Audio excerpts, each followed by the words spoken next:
हरे कृष्णा कृष्णा कृष्णा हरे हरे, हरे राम राम राम हरे हरे।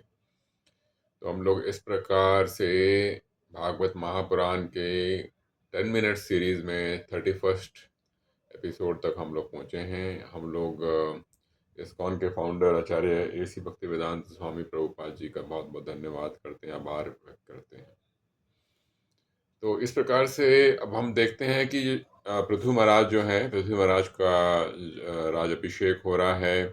और जब राज अभिषेक हो रहा है तो उनके गुणगान किए जा रहे हैं और काफ़ी से लोग गुणगान कर रहे हैं। लेकिन पृथ्वी महाराज कह रहे हैं कि अभी तो मैंने कुछ प्रस्तुत नहीं किया है, मैंने अपना कुछ कार्य नहीं किया है, कार्यकाल नहीं हुआ है, और उससे पहले ही आप लोग मेरा गुणगान गा रहे हैं, तो ये ठीक नहीं है। जब मैं कुछ कर लूँ तो वो गुणगान होना चाहिए। अभी तो आपको सिर्फ ईश्वर परमात्मा कृष्ण के ही गुणगान गाने चाहिए।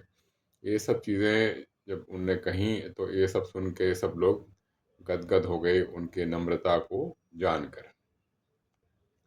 तो जो नम्रतापूर्ण इंसान होता है वो हमेशा ईश्वर के ही गुणगान सुनना चाहता है, ना कि अपने गुणगान सुनना चाहता है। तो पृथु महाराज ने इस प्रकार से बयान किया कि वो ईश्वर के ही गुणगान सुनना चाहते हैं।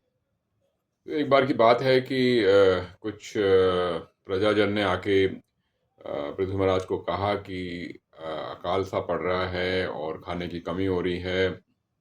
वो जो पृथ्वी है, पृथ्वी जो है वो अन्न दे नहीं रही है। तो इस प्रकार से जब उन्होंने शिकायत सुनी तो वो अपना धनुष्मान लेके आगे बढ़े और वो पृथ्वी को सजा देना चाहते थे। पृथ्वी जो थी अपना उन्होंने भेष बनाया एक गाय का और वो आगे भाग गई। तो जब गैया ने, जो कि पृथ्वी माता थी, उनने देखा कि उनके पीछे पृथ्वी महाराज आ रहे हैं, तो उनने कहा कि पृथ्वी महाराज के कि वो उनकी कोई भी गलती नहीं है और वो किसी प्रकार से इस प्रकार से गैया की हत्या नहीं कर सकते। इस प्रकार से वो वार्तालाप करती हैं पृथ्वी महाराज के साथ। तो जो पृथ्वी माता होती हैं वो कहती हैं राजा पृथु को कि जब वीना महाराज थे उस समय से जो अन्न सामग्री थी उसका लोग दुरुपयोग कर रहे थे और इसलिए उनने अन्न सामग्री को छुपा दिया था। लेकिन अब क्योंकि पृथु महाराज आ गए हैं तो वो कहती हैं कि ठीक है, मैं अब जो है अन्न को मैं अब लोगों के लिए बांटना शुरू कर दूंगी। तो हमें इससे सीखने को ये मिलता है कि जब धर्म का पतन हो जाता है और धर्म का नाश होने लगता है तो उस समय जो धरती माता होती है वो अपने जो अन्न होता है और बाकी की जो सामग्री होती हैं जो जो पृथ्वी के अंदर होती हैं उसको वो रोक लेती है, ताकि जो इस प्रकार का जो बिहेवियर है वो एक किस्म से करेक्ट हो सके। तो ये हमें सीखने को मिलता है। फिर पृथ्वी महाराज ने पृथ्वी माता को अपने पुत्री की तरह उसको स्वीकार किया और उन्हें फिर पृथ्वी से जो जो थे, जो रिसोर्सेज थे और जो पृथ्वी से जो जो खनिज थे वो उनने निकालने शुरू किए और बड़े प्रेम के साथ। और उनने क्या किया कि पृथ्वी में अलग अलग जगहों पे शहर बनाने शुरू किए, गांव बनाने शुरू किए, पहाड़ों को साइड किया, अलग अलग उनने किले बनाए और अलग अलग गौशाला बनाए। इस प्रकार से उनने ताकि सब लोगों में संपत्ति आए और सब लोग खुश हों। तो जो लोग ईश्वर की तरफ झुके होते हैं, वो जो लोग होते हैं वो इस प्रकार से समृद्धि लाते हैं ताकि समाज में सब लोग को सुख मिले। तो एक बार की बात है, 100 घोड़ों का अश्वमेध यज्ञ पृथु महाराज कर रहे थे और ये जो कर रहे थे वो ब्रह्मव्रता में कर रहे थे। ये इसलिए कर रहे हैं ताकि सब लोगों का भला हो। तो जब वो कर रहे थे तो उसके बाद उन्हें 99 अश्वमेध यज्ञ कर चुके थे और आखिरी जो रह गया था उस समय क्या हुआ कि इंद्र ने जो वो जो घोड़ा था वो उसने चुरा लिया। क्योंकि इंद्र ने 100 अश्वमेध यज्ञ किए थे उससे कहीं ना कहीं इस बात का हुआ कि पृथु जो है वो इंद्र से आगे ना निकल जाए, इसलिए उसको कहीं ना कहीं उसको इस बात का डर था। इसलिए उसने सोचा कि मैं इसकी विलम्ब लाऊंगा अश्वमेध यज्ञ में, और उसने जो आखिरी जो अश्व था, जो घोड़ा था, उसको चुरा लिया। तो इंद्र जो थे एक संत के रूप में आए और उन्होंने क्या किया, वो घोड़ा चुरा लिया। तो इसको फिर घोड़े को ढूंढने के लिए पृथु महाराज ने अपने पुत्र जिनका नाम विजितस्वा था, उसको भेजा। तो अत्रि ने उनको डायरेक्शन दिया कि कहाँ पे जाना है ढूंढने के लिए। इस प्रकार से वो गए और उनने घोड़े को ढूंढ लिया। पर उनने इंद्र की हत्या नहीं करी, क्योंकि इंद्र जो थे उस समय संत के रूप में थे और संत की हत्या करना एक गंभीर पाप माना जाता है। पर ये बात वहाँ पे ख़त्म नहीं हुई। जो इंद्र था वो बार बार आ जाता था और जो घोड़ा था उसको वो चुरा के ले जाता था, और इस प्रकार से ये सिलसिला चलता रहा। फिर आखिरकार जो पृथु महाराज थे वो क्रोधित हुए और उन्होंने सोचा कि वो इंद्र की हत्या कर देंगे। पर ब्राह्मणों ने कहा कि आपको, पृथ्वी महाराज को, कि आप इंद्र की हत्या ना करें, और वो इस तरीके से मंत्र का प्रयोग करेंगे जिससे कि इंद्र का नाश हो जाएगा। लेकिन फिर ब्रह्मा जी आते हैं। ब्रह्मा जी उनको कहते हैं कि आप अपना जो अश्वमेध यज्ञ हैं वो 99 तक ही रहने दीजिए, 100 को मत कीजिए। इस प्रकार से वो रुक जाते हैं।